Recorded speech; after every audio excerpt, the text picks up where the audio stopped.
Now, let us begin with a question that stirs the soul. What happens when the noise stops? When the narcissist finally goes silent, something within you begins to tremble. The constant messages, the drama, the confusion, all of it vanishes like a storm that suddenly runs out of thunder. At first, that silence feels unnatural.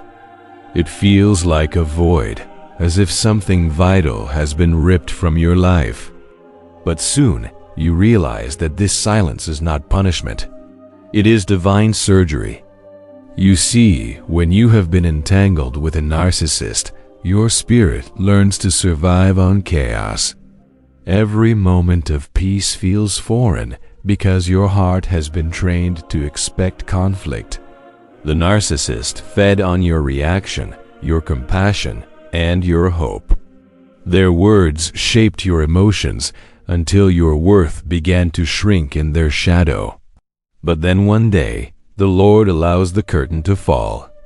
And when that silence arrives, heaven begins to speak.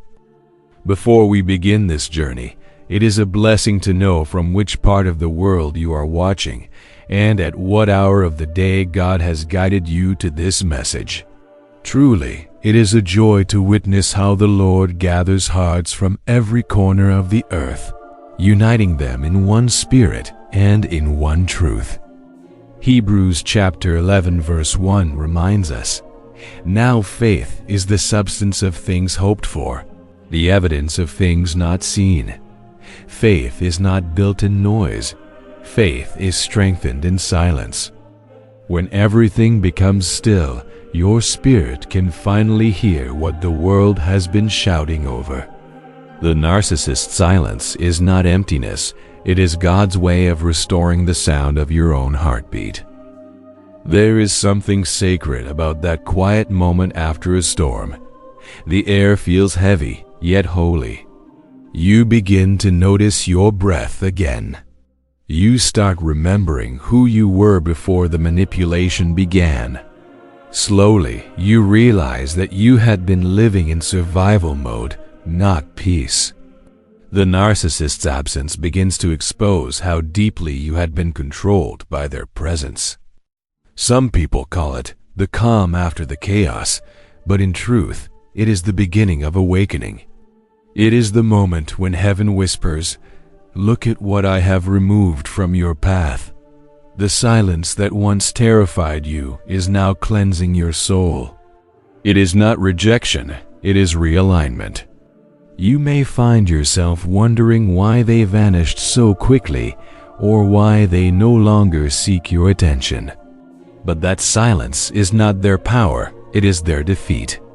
Narcissists thrive on control, and when they can no longer manipulate your emotions, they withdraw.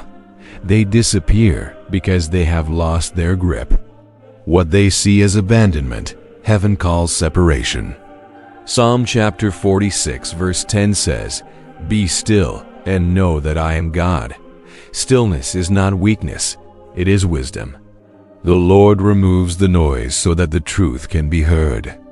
And in that silence, you begin to see things clearly. You see the pattern. You see the deception. You see how your love was twisted into something it was never meant to be. At first, you may cry. You may even feel abandoned. But remember this: God never leaves you in silence without reason. The quiet you are feeling right now is the sound of restoration beginning. It is the sound of heaven rearranging your steps.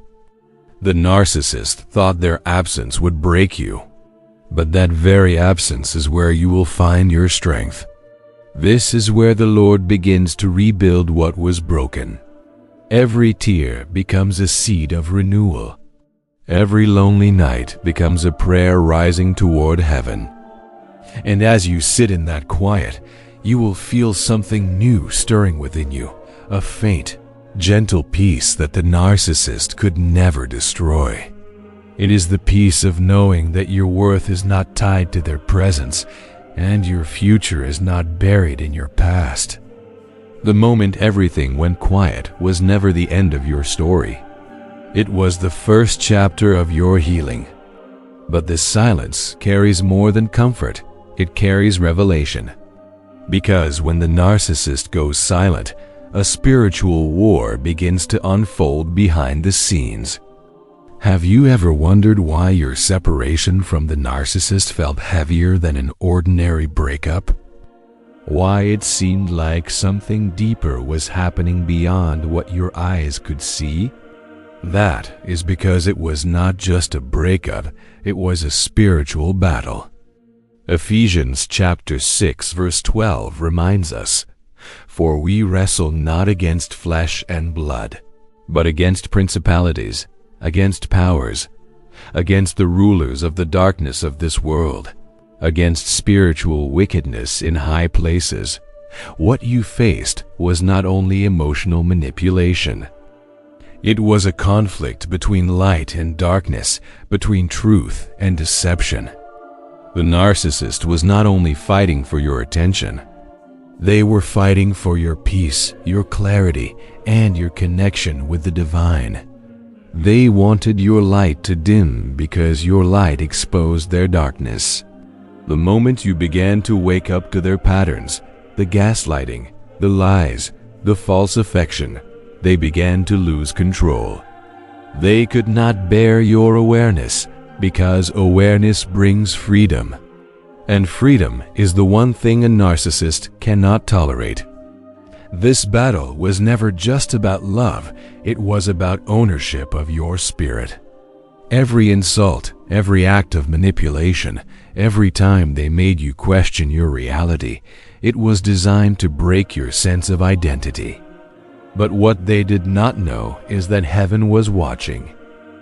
Every tear, every silent prayer, every sleepless night, none of it went unseen. The narcissist thrives in darkness because darkness hides the truth.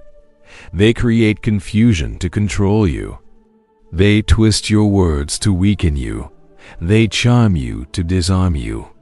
But the Lord, in His mercy, begins to expose every hidden thing in His perfect time. That is why, when your eyes began to open, the narcissist started to panic. They felt the spiritual power shifting. John chapter 1 verse 5 says, "And the light shineth in darkness, and the darkness comprehended it not." The moment you stopped feeding their ego with your attention, the darkness began to lose strength. It is not that you became stronger overnight, it is that your spirit began to align with divine truth. The Lord began to lift the fog that had blinded you. Think back to the times when the narcissist seemed kind, gentle, and even spiritual. They knew how to imitate goodness because deception was their armor. They mimicked empathy, quoted verses, and played the victim. Anything to keep control over your emotions. But the Lord saw through it all. He knew that behind the mask was a heart driven by pride and hunger for power. You were not imagining the heaviness you felt. You were carrying spiritual weight that did not belong to you.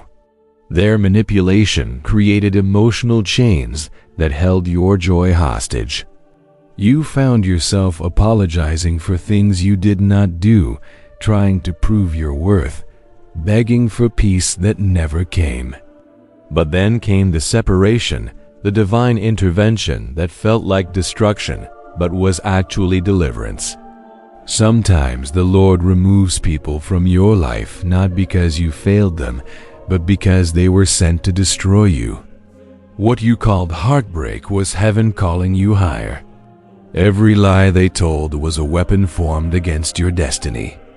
But Isaiah chapter 54 verse 17 declares, "No weapon that is formed against thee shall prosper." The hidden battle is now being revealed. You are no longer the person you were when you met them. That person was fragile, trusting, and full of hope. The person you are becoming is discerning, grounded, and aware. The light inside you is growing stronger because it has been tested by darkness. This spiritual conflict may have felt like punishment, but it was actually preparation. The Lord was teaching you how to recognize false light, the kind of light that shines for attention but has no warmth of truth. The narcissist's love was never real love. It was control disguised as care. And once your spirit began to discern that truth, the battle shifted. So now, as you look back, understand this: you were never fighting alone. Every time you felt drained but still chose kindness, heaven recorded it.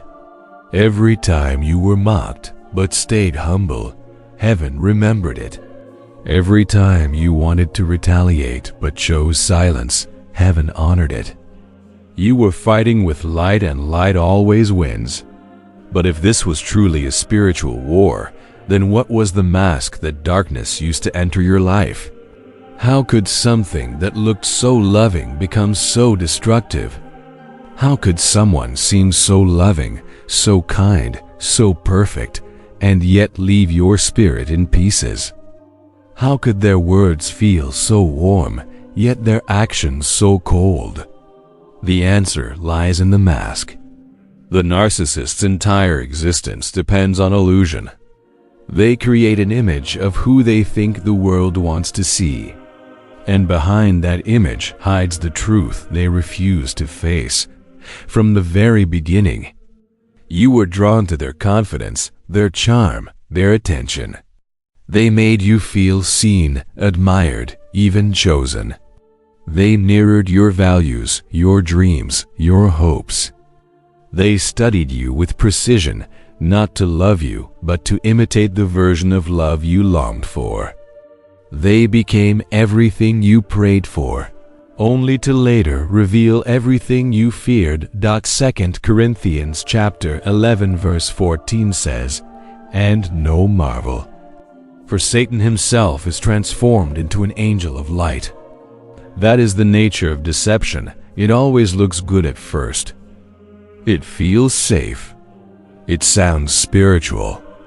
But over time, the mask begins to slip. You start to notice small cracks in the perfection they portray. Their kindness turns conditional.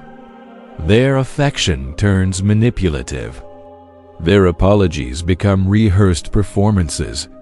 Narcissists wear masks not just to deceive others, but to hide from their own emptiness. They cannot face who they truly are, because beneath their charm lies a deep void, a void that no praise, no admiration, and no relationship can fill. That is why they drain those around them. They seek validation as a substitute for peace. And when you stop feeding their ego, they start to see you as the enemy. In the beginning, you may have thought, maybe they just need love. Maybe they will change if I show more patience. But love cannot cure deception. Love can heal the wounded, but it cannot reform the proud. You tried to reason with their pain, but what you were really fighting was their pride. And pride bows to no one but its own reflection. The mask was never about you. It was about control. They wore the mask to gain your trust, to disarm your boundaries, and to make you doubt your instincts. Every compliment they gave you was a thread in a web of manipulation. Every promise was a rope that slowly tightened around your heart. They gave just enough warmth to keep you near, and just enough confusion to keep you uncertain. But God saw beyond the disguise. Psalm chapter 44 verse 21 says, "Shall not God search this out? For he knoweth the secrets of the heart." The Lord knew that the mask would eventually fall. He allowed you to see glimpses of truth, not to punish you, but to prepare you. You began to notice contradictions. You felt the weight of spiritual dissonance, the feeling that something was deeply wrong. even when everything looked perfect on the surface. That was not paranoia. That was discernment awakening within you. The narcissist's mask began to crumble the moment you stopped reacting. They thrive on emotional energy, your confusion, your fear, your need to fix things. But when you stood still, when you began to pray instead of argue, when you chose peace instead of panic, their illusion started to lose its power. The silence you gave them was louder than all their lies. You may still wonder, did they ever truly love me? The painful truth is that narcissists love the reflection they see in you, the reflection of themselves when you adore them. But they do not love you as you are. Real love requires humility, patience, and sacrifice. They wear love like a costume, but their heart remains untouched by its meaning. So do not blame yourself for believing the mask. Even the strongest spirits can be deceived by what looks pure. The lesson was not to make you bitter, it was to make you wiser. Now you understand that not everyone who speaks softly carries peace. Not everyone who prays loudly carries truth. The mask taught you how to see beyond appearances. It taught you that discernment is the greatest form of protection. And now that the mask has fallen, the truth begins to shine. The Lord does not reveal deception without offering revelation. He allowed you to see the false so that you could finally recognize the real. The person behind that mask may have wounded you deeply, but they also pushed you closer to divine awareness. You survived the performance. You endured the illusion, and now you stand in truth. But why did the Lord allow you to see through their disguise only after the pain began? Why not sooner? It is one of the hardest questions a soul can ask. Why did I have to see the truth this way? Why did the Lord allow the mask to fall only after the pain had already pierced so deeply? Why couldn't the revelation have come sooner, before the tears, before the heartbreak, before the exhaustion that left your spirit trembling? There are moments in life when truth feels less like freedom and more like fire. It burns away everything false, and sometimes that includes people we once thought we could not live without. The Lord allows this not to wound us, but to awaken us. He knows that sometimes our hearts are too loyal to let go of what harms us. So He lets the truth become undeniable. Psalm chapter 119 verse 71 says, "It is good for me that I have been afflicted, that I might learn thy statutes." Pain becomes a teacher when we allow it to reveal what peace tried to whisper all along. Before the storm, you may have sensed that something was wrong. The confusion, the inconsistency, the small lies that never quite made sense, your spirit noticed. But because your heart was filled with love, you hoped for the best. You gave grace even when you were being deceived. You believed that patience would turn pride into compassion. The Lord saw that. He saw how you loved with sincerity, how you prayed for their change, how you hoped for healing. But He also saw the cost. He saw the nights you cried in silence, asking why love had become so heavy. He saw the moments when your confidence began to crumble under their manipulation. He saw when your laughter became rare and your light began to fade. So He allowed the truth to come not to punish, but to rescue. When you are trapped in deception, truth feels like an earthquake. It shakes everything you thought was stable. It brings confusion before clarity. It breaks the illusion so that your eyes can see what your heart has been ignoring. The narcissist's mask had to fall because you were never meant to worship a false image of love. The Lord is not cruel when He reveals the truth. He is merciful. He knows that the longer deception remains, the deeper the wound will grow. That is why sometimes he lets the truth strike suddenly, like lightning in a dark sky. It is startling. It is painful, but it illuminates everything that was hidden. Think of it like a doctor removing a poison from the body. The process may hurt, but the purpose is healing. The narcissist was the poison, and the truth was the cure. You could not see clearly until the illusion shattered. You could not heal until you stopped believing that their love was real. John chapter 8, verse 32 says, "And thou shalt know the truth, and the truth shall make you free." Freedom does not always arrive gently. Sometimes it comes with heartbreak.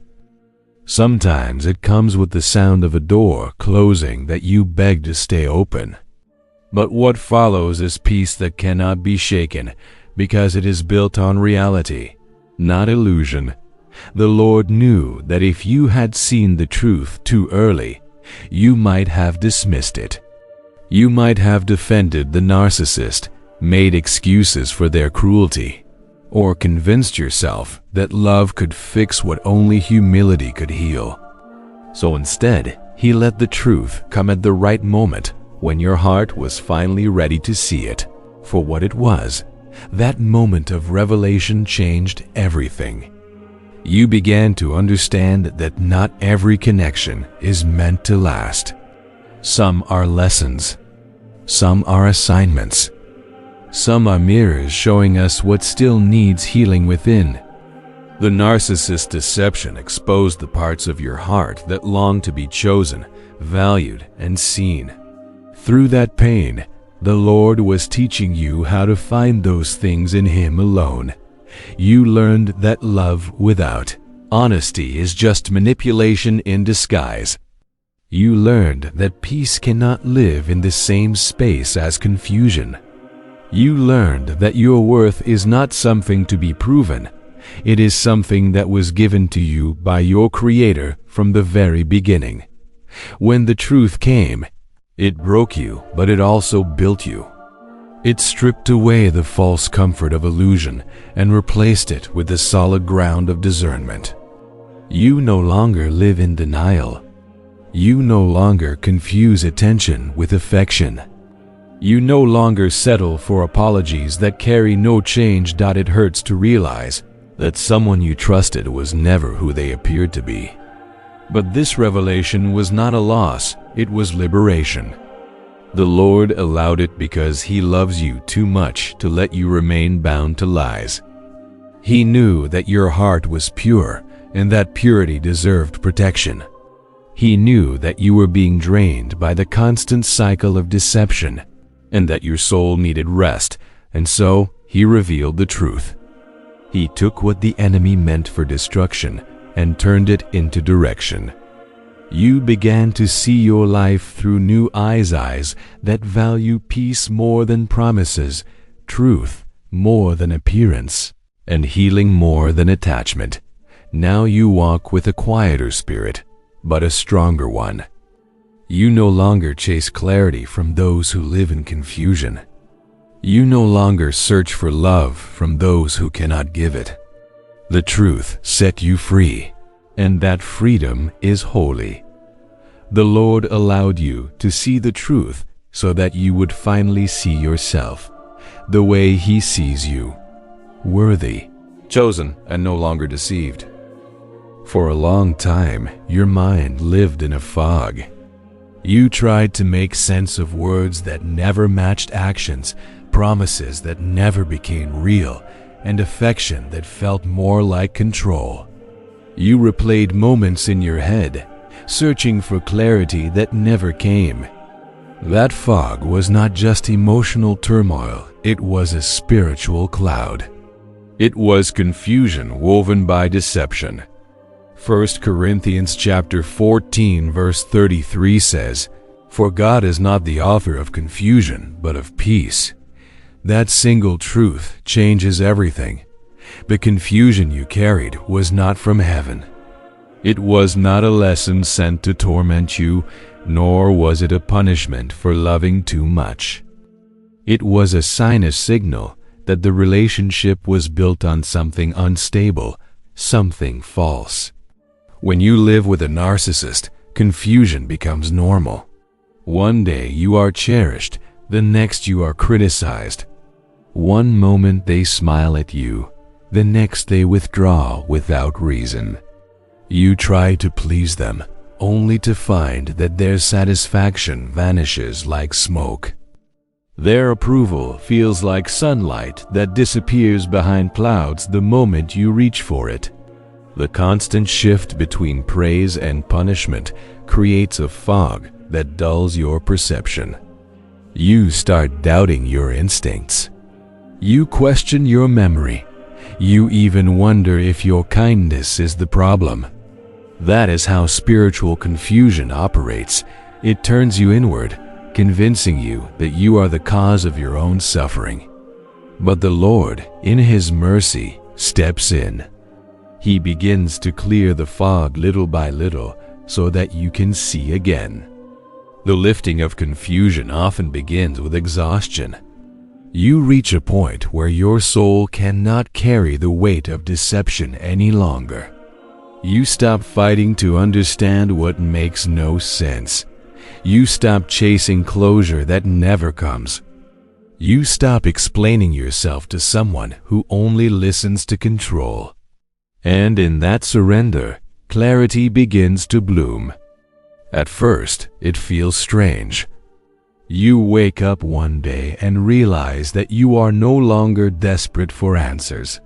You no longer crave their validation. You begin to accept that peace is not found in their approval, it is found in truth. And truth, once it enters your heart, begins to separate light from darkness. Ephesians chapter 5, verse 13 says, "But all things that are reproved are made manifest by the light, for whatsoever doth make manifest is light." When the spirit of confusion lifts, light begins to expose every hidden motive. You start to see patterns that were always there but were once invisible. The insults wrapped in jokes, the apologies without change, the manipulation disguised as love. You begin to see the full picture, and though it hurts, it also frees you. Clarity is not always gentle. It can sting when it first arrives. But that sting is healing. It is the feeling of your spirit detoxing from deception. It is the moment you realize that peace was never supposed to feel like chaos. That love was never supposed to make you question your worth. That silence from God does not mean abandonment. It often means protection. Once the fog lifts, you begin to see how much energy you gave away to someone who never intended to give it back. You start to understand why you were constantly tired, anxious, or emotionally drained. You realize that you were trying to pour light into a vessel that was filled with darkness, and that is why you always felt empty afterward. When the Lord removes the spirit of confusion, He restores discernment. Discernment is that inner knowing that whispers, "This is not peace." It is that gentle awareness that keeps you from walking back into old traps. You begin to see red flags you once ignored. You begin to trust your intuition again. You begin to walk differently, slower, calmer, wiser. It is a powerful moment when your thoughts stop racing. When you can breathe without analyzing every word they said. When your mind no longer replays the same conversations, trying to decode their meaning. That is the sound of spiritual deliverance, the sound of the fog lifting. You notice beauty again. You find joy in small things. A sunrise, a prayer, a song that reminds you of peace. It is as if the world itself has become clearer because your heart no longer filters everything through pain. You begin to see life as it truly is, unfiltered, raw, and beautifully honest. What once confused you now teaches you. You begin to understand that confusion was not your failure, it was your signal to leave. It was the Lord's gentle nudge saying, "This is not where your soul belongs." Every unanswered question becomes less important. You stop needing explanations from those who thrive in chaos. Peace settles over you, not as a burst of emotion, but as a steady presence. It stays. It lingers. It fills your mornings and quiets your nights. You realize that you are finally safe, not because the narcissist changed, but because you did. And when confusion tries to return, as it sometimes will, you remember what peace feels like. You recognize the difference. You choose truth again and again, because now you know that clarity is sacred and peace is holy. The fog that once blinded you has lifted. You see now with spiritual eyes, clear, calm, and unshaken. The storm that once stole your voice has now taught you how to listen. The spirit of confusion is gone, and in its place stands divine peace, strong, still, and unmovable.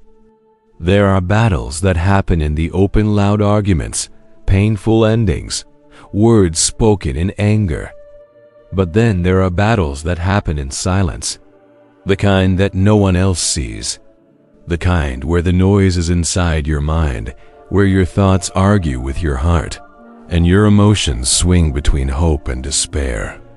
After being entangled with a narcissist, this inner battle becomes one of the deepest struggles of all that you see.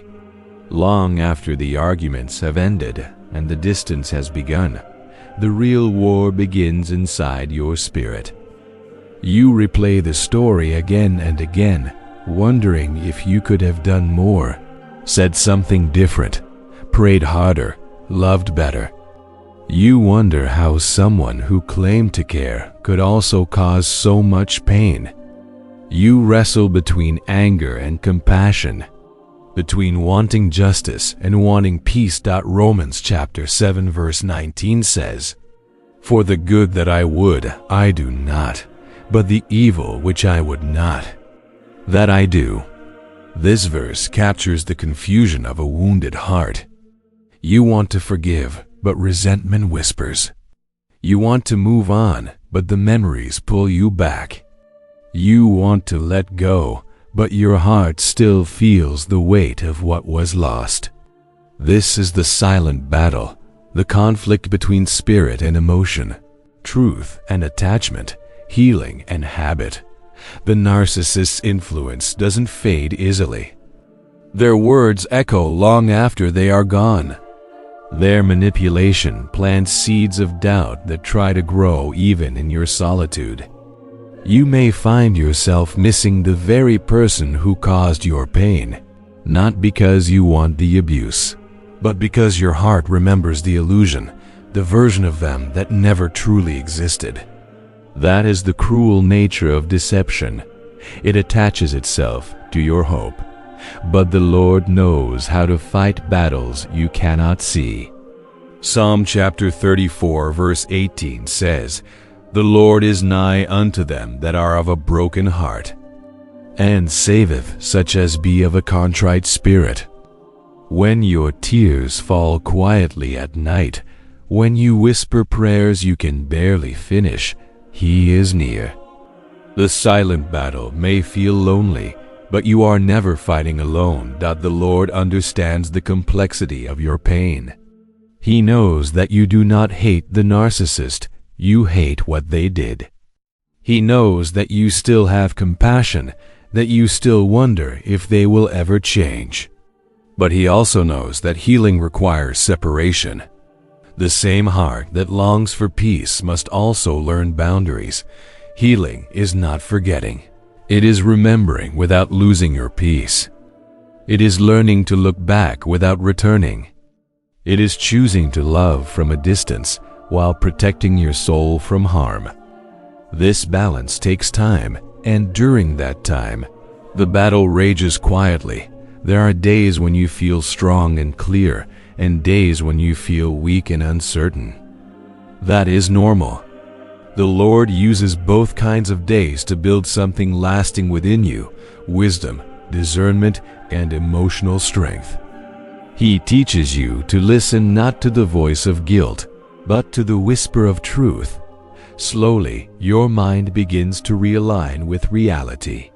You start to see that not every good intention leads to a good outcome. You realize that love without respect is not love at all. You recognize that the narcissist's approval was never a reflection of your worth. It was a reflection of their emptiness. Then something beautiful happens. The war inside your heart begins to quiet. The questions that once tormented you start to fade. You no longer need to understand why they did what they did. You no longer need closure from the person who broke you. You start to trust that closure can come directly from God. Isaiah chapter 26 verse 3 says, "Thou wilt keep him in perfect peace, whose mind is stayed on thee, because he trusteth in thee." This verse becomes the anchor for your healing. When your thoughts begin to drift back to the past, you return them to the Lord. When the memories resurface, you breathe and remind yourself that you are no longer in that place. This inner battle teaches you endurance. It teaches you that emotional pain is not a sign of weakness. It is evidence that your heart can still feel, still love, still care. And though it feels heavy now, it is also the sign that your spirit is rebuilding its strength. In time, the silence no longer feels like a battlefield. It becomes a sanctuary. The same quiet that once felt like loneliness begins to feel like safety. You learn to enjoy your own company. You begin to pray not from desperation, but from gratitude. You thank the Lord for removing you from what was slowly destroying you. You thank Him for the clarity that came after confusion, for the strength that came after sorrow. And one day, you realize something miraculous. You no longer feel the need to fight. The battle that once consumed your mind has ended, not because you won in a worldly sense, but because peace has taken victory within your heart. That is when you understand the power of divine stillness. It is not the absence of noise, it is the presence of peace. The Lord has fought for you, and He has won. There comes a moment when the noise stops, the struggle quiets, and the path ahead becomes strangely still. That is the moment when the Lord closes the door. It does not slam shut in anger. It closes softly, yet firmly, with divine intention. And even though your heart may ache as you hear it close, it is one of the greatest acts of mercy you will ever experience. When God closes a door, He is not rejecting you. He is redirecting you. He sees what you cannot. He knows the conversations held behind your back, the intentions hidden behind smiles, and the manipulations dressed as affection. You may have prayed for the relationship to survive, but He knew that its survival would destroy your peace. So He did what your love could not. He ended it. Revelation chapter 3 verse 7 says, "What He opens, no one can shut, and what He shuts, no one can open." This truth means that when the Lord closes a door, no amount of pleading, hoping, or reasoning can reopen it. The narcissist may try to return, to test your resolve, to see if the same confusion still works. But once God has declared an end, their influence loses its power. The season is over. In those first moments, however, it rarely feels like mercy. It feels like loss. It feels like the world went quiet too suddenly. You look at the closed door and wonder what you did wrong. You replay every detail, asking yourself how it all collapsed. But the truth is nothing collapsed. God simply removed what was not built on truth. The narcissist's attention may have felt like light, but it was artificial. Their words may have sounded like love, but they were laced with control.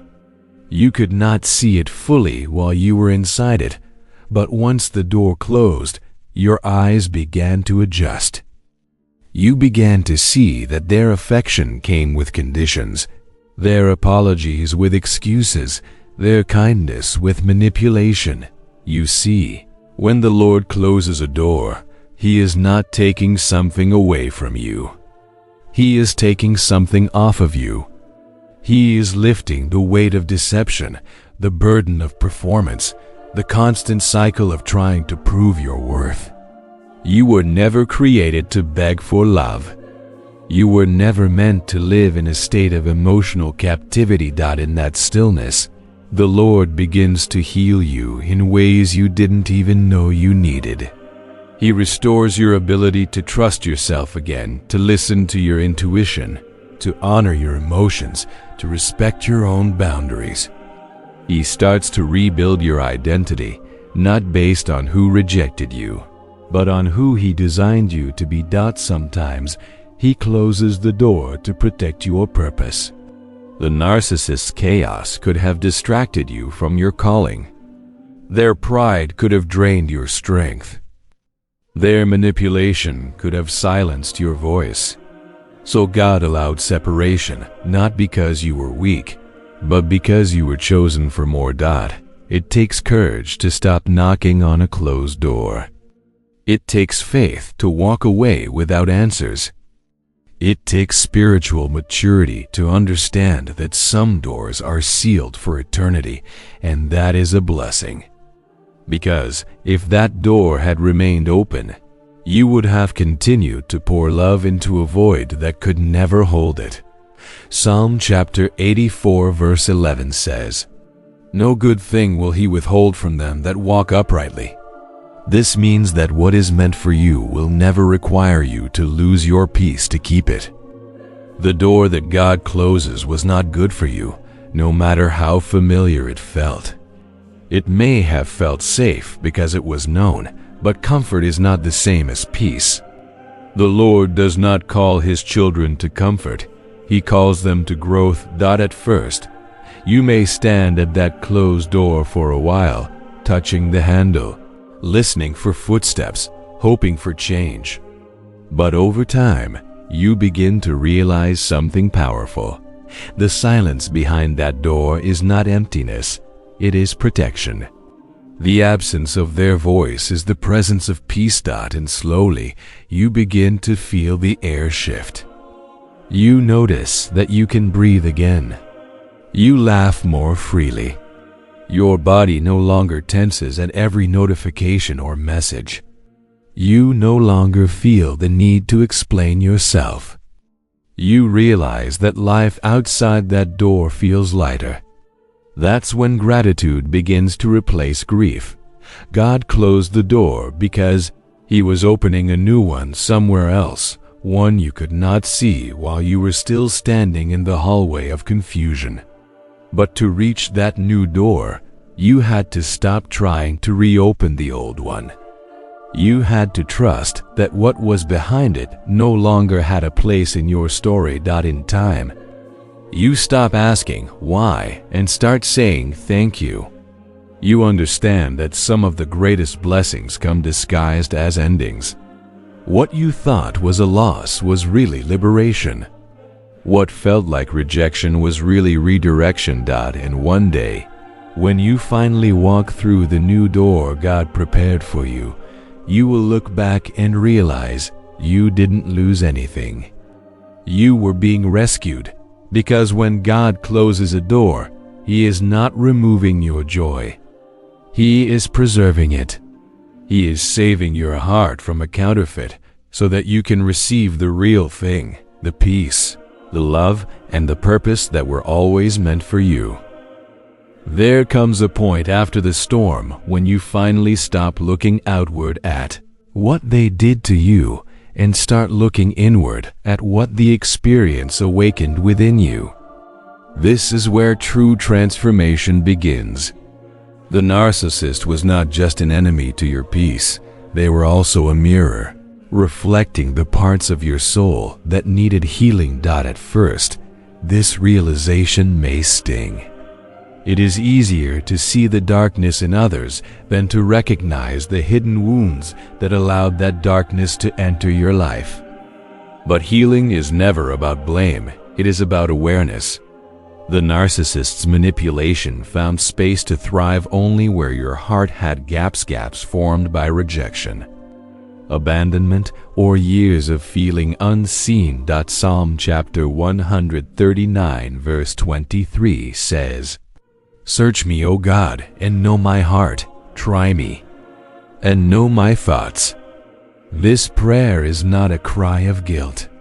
It is a cry for clarity. It is asking the Lord to reveal what pain has tried to hide. Because every soul carries memories that shape the way we love, trust, and forgive. And when those memories are left unhealed, they can become doorways for the wrong people to enter. Perhaps you learned long ago to earn love through effort. Perhaps you believed that if you gave enough, others would stay. Perhaps you were taught that peace comes from pleasing everyone around you. The narcissist saw that gentleness and twisted it into an opportunity for control. But the Lord allowed this mirror moment so that you could finally see the difference between being kind and being used. You see, the narcissist's manipulation may have exposed their darkness, but it also revealed your strength. You discovered that even when you were mistreated, you still chose love. You discovered that your empathy was not weakness, it was purity in a world that has forgotten how to care. You discovered that your heart, though wounded, still beats with compassion. That is evidence of divine endurance. The mirror of the soul is not meant to condemn, it is meant to clarify. It shows you where healing must occur, so that you never repeat the same lesson in another disguise. You begin to see how your boundaries were too soft, how your silence was mistaken for approval, how your forgiveness was exploited by someone who never intended to change, and instead of resenting yourself for not seeing it sooner, you start to forgive yourself. That self-forgiveness is sacred. It is the moment your heart begins to rebuild its foundation on truth instead of guilt. You realize that you were never foolish for loving deeply. You were simply honest in a world that rewards deceit. When you allow the Lord to show you your reflection, you begin to see His fingerprints all over your story. Every tear you cried watered the seeds of wisdom. Every disappointment refined your discernment. Every moment of confusion strengthened your sensitivity to His voice. 2 Corinthians chapter 3 verse 18 says, "But we all, with open face beholding as in a glass the glory of the Lord, are changed into the same image from glory to glory." This means that every time you see yourself clearly through the Lord's eyes, you are transformed. You move from brokenness to wholeness, from shame to grace, from fear to faith. The mirror shows you more than just wounds, it shows you worth. You begin to remember who you are, not the version of yourself that begged to be understood, but the one who stands quietly in peace, knowing they are already enough. You see the resilience that kept you standing. You see the courage that faced heartbreak without losing kindness. You see a soul that survived deceit yet still chooses light. You begin to understand that the Lord never wastes pain. Every moment of darkness becomes a place where He builds something holy. You start to thank Him even for the lessons that hurt the most, because they brought you back to yourself, to the person He designed you to be before life taught you to shrink. And as you heal, the mirror changes. It no longer reflects the narcissist's lies or your past mistakes. It reflects light. You begin to radiate peace that others can feel. You walk differently. You speak differently. You no longer seek validation because you have found confirmation within. You no longer chase love because you are already filled with it. The reflection you now see is not the same person who once begged for clarity. It is someone reborn through truth and grace. Someone who has learned that strength is not about never breaking. It is about what you do after you break, and that is where your true beauty lies, in the resilience of your spirit. The mirror of your soul no longer shows pain. It shows purpose. The Lord has taken what once shattered you and used it to reveal the best parts of you. You may still have moments of sadness, but they no longer control you. You may remember the past, but it no longer defines you. The mirror no longer reflects wounds. It reflects wisdom, and that is how you know you are healing. The person you see now is the one the Lord always saw, the one who is hidden beneath the pain but destined to rise through it. The narcissist was never your final chapter. They were only the mirror that helped you rediscover your light. After the storm ends and the truth becomes clear, a different kind of silence enters your life. It is not the silence of confusion or abandonment this time. It is the silence of separation. Many call it loneliness, but in heaven's language, it is called divine isolation. It is the period when the Lord pulls you away from distractions, relationships, and even familiar places so He can rebuild you without interference. You may not understand it at first. The absence of noise feels strange. Your phone no longer rings the same way. The people who once surrounded you seem distant. The places that once brought comfort now feel unfamiliar. And though part of you misses the company, another part of you begins to breathe again. That is how divine isolation begins, quietly, gently, but purposefully. Psalm chapter 46 verse 10 says, "Be still, and know that I am God." This verse is not a call to do nothing, it is a call to trust. The Lord brings stillness because He wants to speak, and sometimes His voice can only be heard in the absence of all others.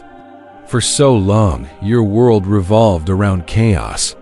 You were constantly reacting, trying to understand, to fix, to prove, to keep peace in a war you never started. The narcissist's presence kept you in a constant state of emotional motion. But now, in this sacred stillness, the Lord presses pause. He gives your mind time to heal from overthinking. He gives your heart time to rest from overgiving. He gives your spirit time to remember what peace feels like. At first, it feels uncomfortable. Silence can be intimidating when you are used to noise. You may even try to fill it scrolling endlessly, calling friends, keeping yourself busy, because being still means facing yourself. But that is exactly what the Lord wants. He wants you to see who you are without the influence of manipulation. He wants you to know that peace does not depend on someone else's presence. This season is not punishment, it is protection. The Lord separated you to sanctify you. He is removing every false attachment that once drained your strength. He is cutting away old habits that made you small. He is clearing the space around you so He can fill it with new things, new peace, new wisdom, new purpose. Isaiah chapter 30 verse 15 says, "In returning and rest shall ye be saved. In quietness and in confidence shall be your strength." Notice the words, quietness and confidence. The two are connected. Confidence is not built in noise, it is born in silence. When you are alone with God, you begin to remember who you are. You rediscover your worth apart from anyone's validation. You learn that solitude is not emptiness, it is intimacy with the divine. During divine isolation, God begins to show you what you could not see before. He reveals the strength that was buried under fear. He exposes the patterns that kept you stuck. He heals the parts of you that no apology could ever reach. He restores your voice, your discernment, and your spiritual sensitivity. You begin to notice subtle changes. Your thoughts become clearer. Your sleep becomes deeper. Your reactions become calmer. You no longer crave chaos because your soul has tasted peace, and peace is addictive once you've known it. You begin to protect it fiercely. There will be moments when you are tempted to reach back, to check on the narcissist, to reopen conversations, to see if things have changed.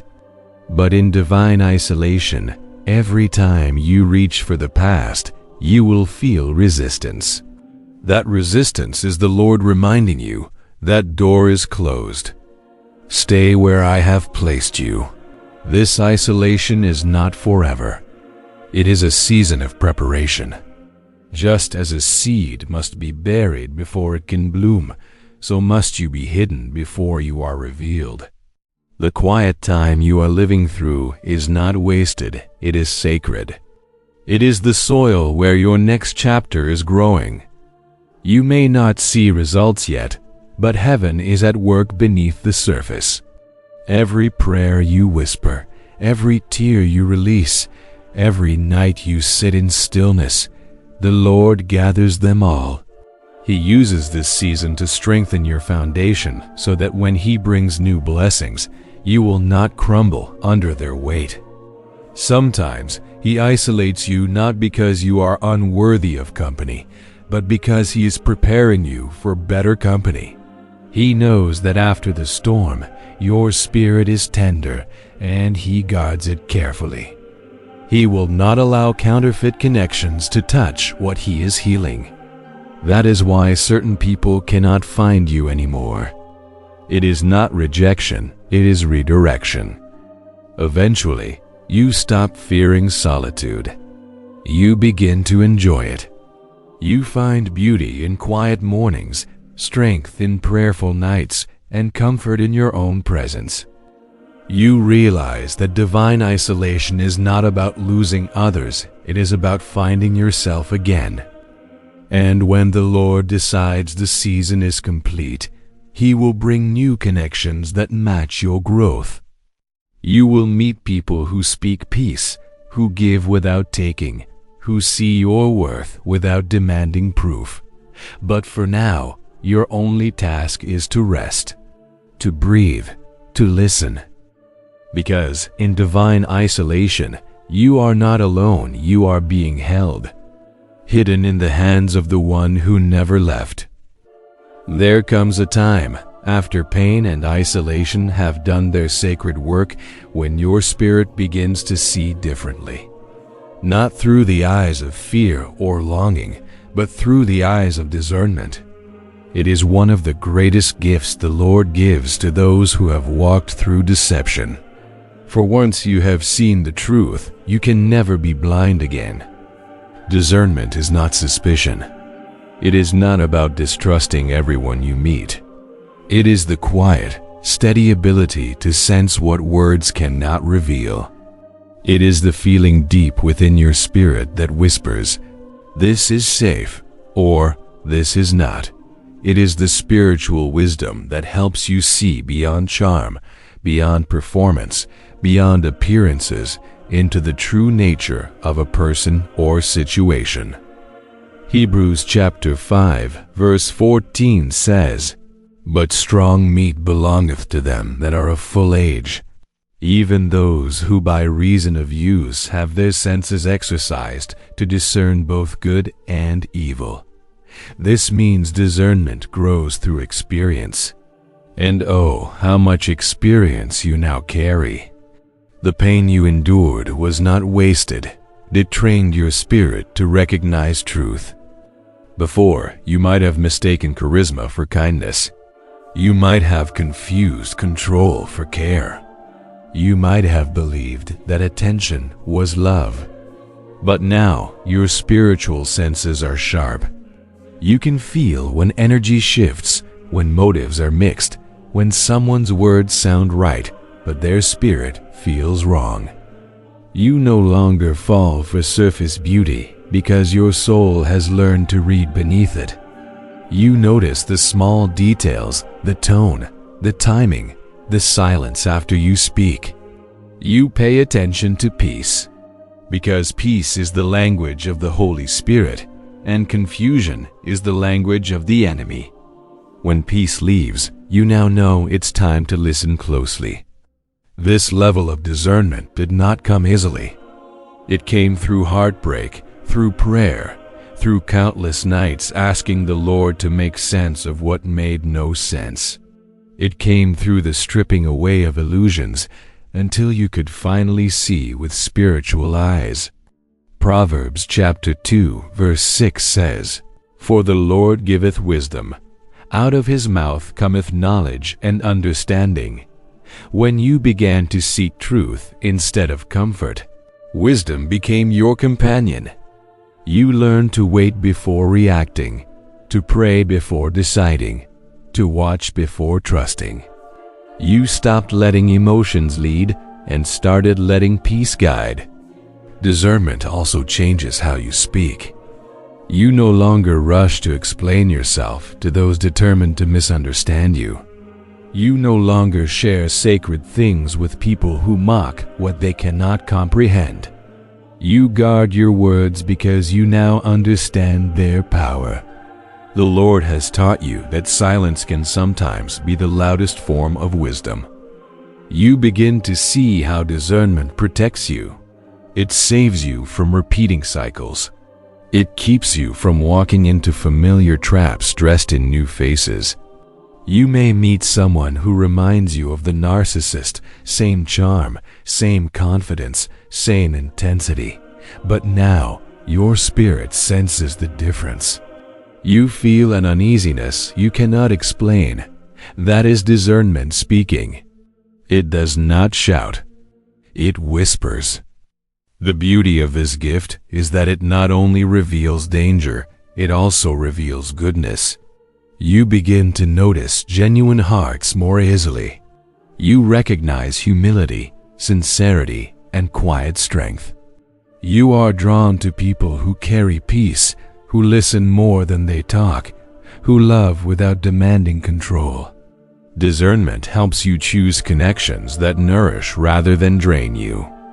In time, you realize that discernment is not about fear, it is about freedom. You no longer feel anxious when meeting new people because you know the Lord will reveal what you need to see.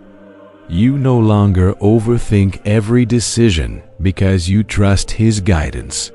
You walk with quiet confidence, knowing that the Spirit within you never fails to warn or confirm.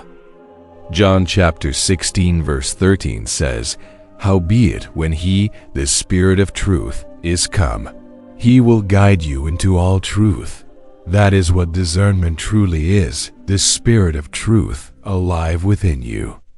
You are no longer dependent on appearances or promises. You are guided by God's presence. Discernment also changes your relationship with yourself.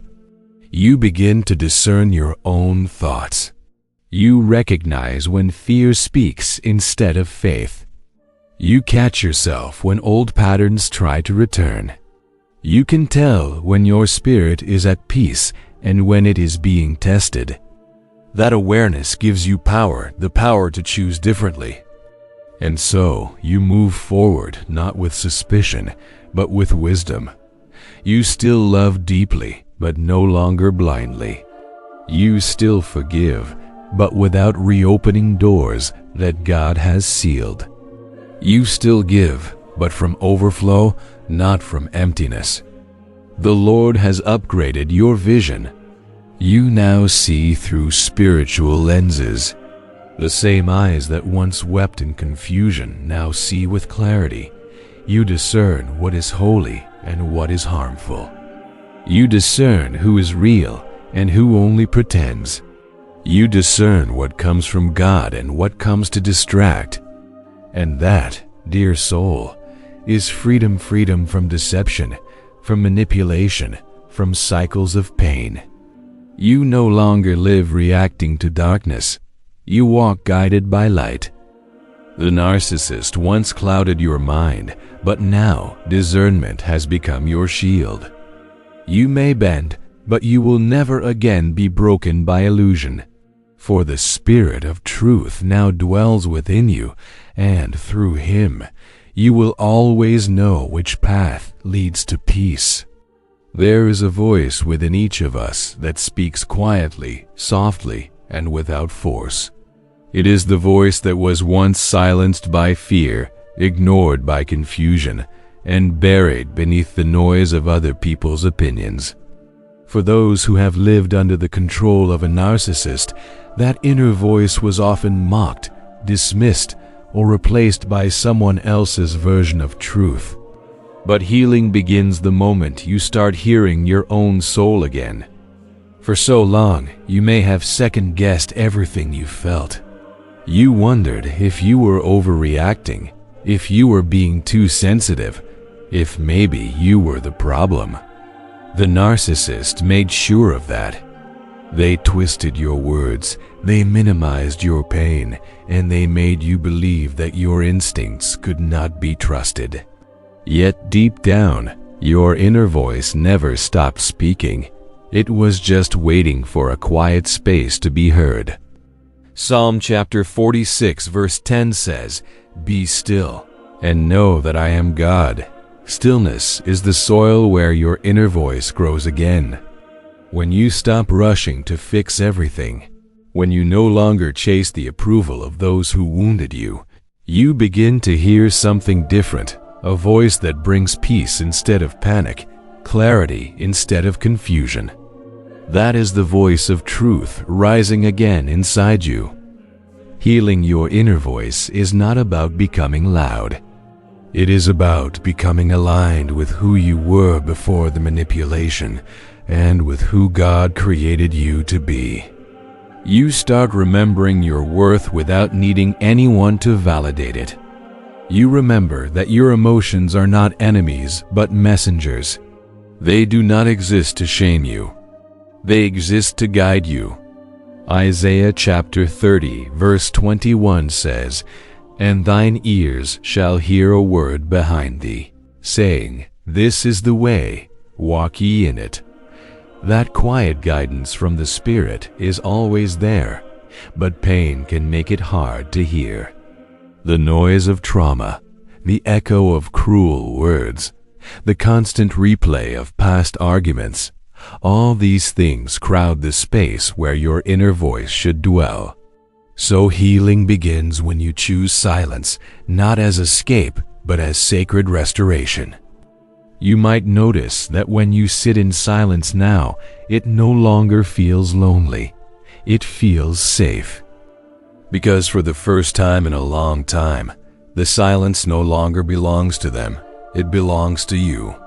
You are reclaiming your peace, your rhythm, your ability to listen without fear. As your inner voice heals, you begin to notice how gentle it truly is. It doesn't accuse you. It doesn't rush you. It doesn't compare you to anyone else. It reminds you that you are still learning, still growing, and still loved. It tells you that what you went through does not define you, it refined you. It shaped you into someone wiser, someone softer, someone whose empathy has become a strength, not a weakness. There was a time when you apologized for existing, for taking up space, for needing rest, for feeling tired, for saying no. But now your inner voice is learning to say, enough. It's learning to say, rest. It's learning to say, you are not what they said about you. Each time you listen, each time you honor that whisper of truth, a piece of your soul returns home. The narcissist's power was never in their presence, it was in your doubt. They won when they made you question your perception. But now that your discernment is awake and your inner voice is being healed, their power dissolves like mist in the morning sun. They cannot manipulate what you clearly see. They cannot confuse what you confidently know. You begin to speak differently too. Your words carry more weight because they come from a place of healing, not reaction. You no longer explain your worth, you live it quietly. You no longer argue for your truth, you embody it through peace. You no longer shout for attention, you attract respect through silence and strength. Romans chapter 12 verse 2 reminds us, be transformed by the renewing of your mind. Renewal starts with the voice within. When you start thinking differently, you start living differently. You begin to replace self-criticism with compassion. Instead of saying, I'm so foolish for letting that happen, you begin to say, I was learning what love is not. Instead of saying, I wasted so many years, you begin to say, those years taught me what peace is worth. Your healed inner voice does not seek revenge, it seeks restoration.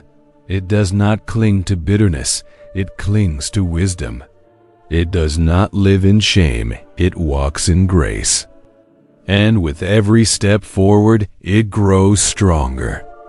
Soon, that voice becomes your anchor. When storms rise, it reminds you that you've already survived worse. When old memories return, it reminds you that you are not the same person who lived them. When loneliness whispers, it reminds you that the Lord is near. You begin to realize that the narcissist never destroyed you, they only revealed what still needed healing. And in that healing, you found your true voice again. That voice now speaks peace where fear once lived. It speaks faith where doubt once ruled. It speaks truth where manipulation once echoed. It tells you gently but firmly, you are no longer broken. You are becoming whole, and the sound of that wholeness is the most beautiful song your spirit will ever hear. There comes a moment in every believer's life when heaven quietly begins to turn the story around. What once seemed unfair, painful, and beyond redemption begins to unfold with divine precision. This is the season of reversal. It does not happen through revenge or through loud announcements. It happens through quiet justice in the perfect timing of the Lord. For so long, it felt like the narcissist won. They walked away untouched, unbothered, almost celebrated, while you were left in pieces. They painted themselves as the victim and convinced others to see you as the problem. You cried out for truth, for fairness, for some sign that God saw what was happening. And for a while, heaven seemed silent. But silence does not mean absence. Psalm chapter 37 verse 7 says, "Be still before the Lord and wait patiently for Him." Do not fret when people succeed in their ways, when they carry out their wicked schemes. That verse was written for moments like these, when your heart burns for justice, but your faith calls you to patience. The truth is, the narcissist's apparent victory is temporary, but your restoration is eternal. Divine reversal is not always dramatic. It begins subtly, like the first light of dawn after a long night.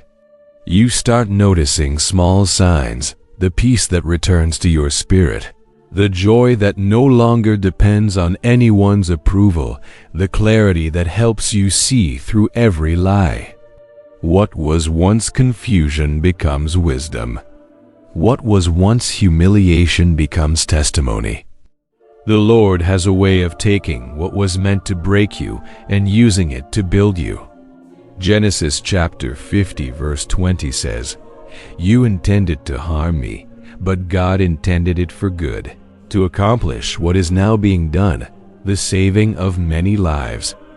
That means even the pain they caused is being repurposed into purpose. The wound that once defined you is becoming the well that others will draw strength from. Divine reversal also means that everything you lost, peace, dignity, clarity, time, is being restored in new and unexpected forms. You may not receive it through the same people or places, but you will receive it through divine alignment. New doors begin to open. New relationships reflect mutual respect instead of control. New opportunities find you without striving. That is what happens when heaven shifts the balance. And while this happens, something even more powerful unfolds. The narcissist begins to experience what they once inflicted. The mask starts to crack, not because you expose them, but because the truth always reveals itself. The same manipulation they used on others begins to turn against them. The same emptiness they projected onto you begins to consume them. What they once mocked you for, your empathy, your faith, your forgiveness, becomes what they desperately wish they had. But the true power of divine reversal is not in their downfall, it is in your rise. Because by the time they face their own consequences, you are already walking in peace. You no longer crave to see them suffer. You have outgrown the need for revenge because you have tasted restoration. You realize that peace is the highest form of victory. Isaiah chapter 61 verse 7 declares, "Instead of your shame you will receive a double portion, and instead of disgrace you will rejoice in your inheritance." That is the essence of divine reversal. God takes what was used to shame you and turns it into glory. The very area where you were humiliated becomes the place where you are honored. Perhaps there was a time you felt invisible. Your kindness was dismissed, your loyalty mocked, your sacrifices unappreciated. But in this new season, visibility is not your goal, authenticity is. You no longer chase recognition because you understand that your value is not determined by who sees you, but by who sustains you. The Lord has been your witness all along, and His reward is greater than any human praise. This is also the season when your energy changes. You no longer walk with heaviness. You wake up with quiet excitement for what's next. You find yourself laughing again, praying without tears, breathing without anxiety. The past no longer dictates your pace. That is divine reversal manifesting not just around you, but within you. The narcissist chapter in your story is closing, not with bitterness, but with blessing. Their actions may have delayed your peace, but they could not destroy it. Because what comes from God cannot be canceled by cruelty. Every prayer you prayed in pain has been stored, and now it returns as strength. Every tear you shed in confusion is now being used as the rain that waters your new season. As Romans chapter 8 verse 28 reminds us, "And we know that all things work together for good to them that love God, to them who are the called according to His purpose." All things, even betrayal, even heartbreak, even silence. When God reverses your story, He does not erase what happened. He transforms it. This is your time of divine reversal. The scales are being balanced. The truth is coming to light. The blessings that were delayed are catching up to you. The same place where you were broken will become the place where you are rebuilt. The same people who doubted your strength will witness your renewal. And when they ask how you survived, you will not speak of revenge or resistance.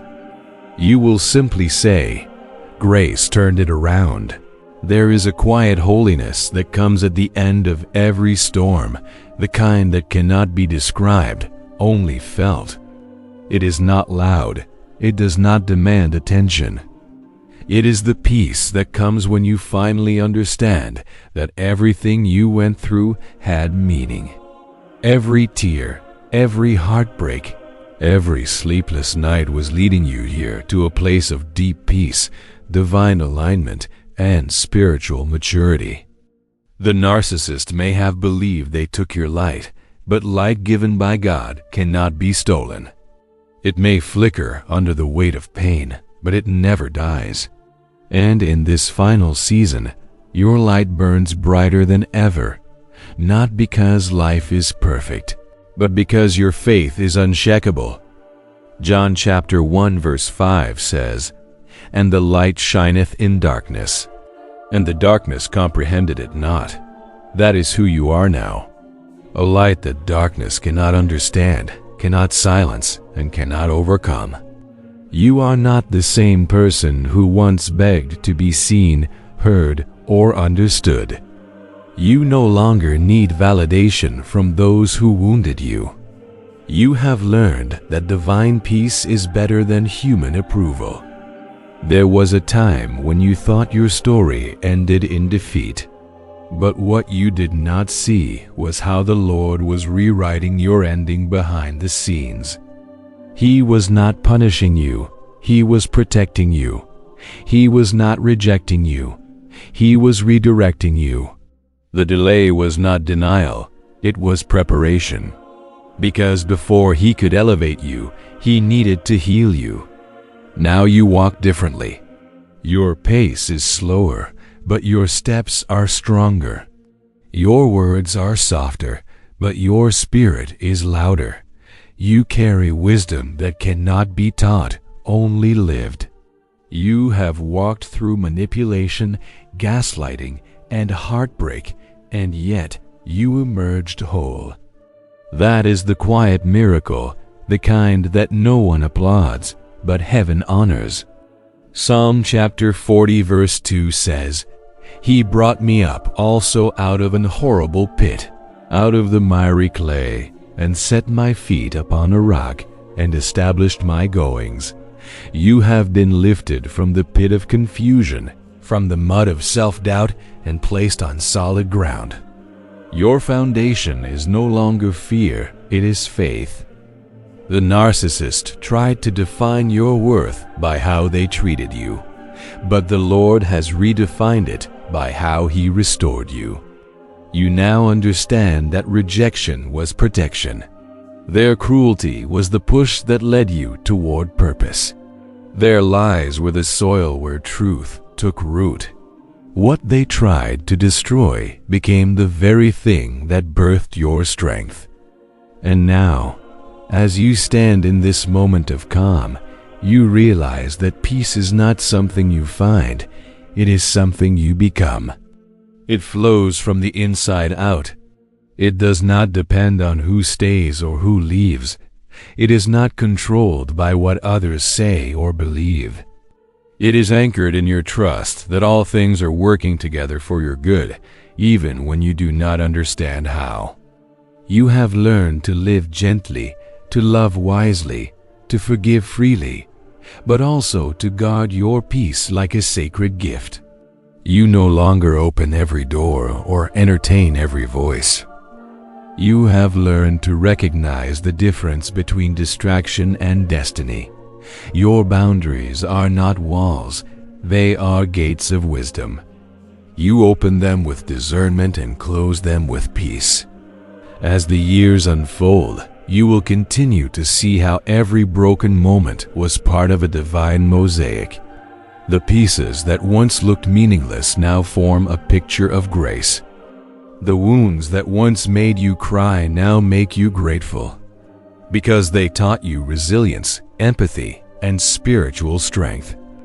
You can now comfort others with the same comfort you received. 2 Corinthians chapter 1 verse 4 says, "Who comforteth us in all our tribulation, that we may be able to comfort them which are in any trouble." Your story, once filled with pain, will now bring healing to others. You are no longer defined by what happened to you. You are defined by what God has done within you. So, as this message comes to a close, take a deep breath. Feel the peace that has replaced the chaos. You do not need to search for closure. It has already arrived. You have released what was heavy, forgiven what was cruel, and embraced what is eternal. This is your new beginning. A life lived in truth, guided by discernment, guarded by peace, and filled with purpose.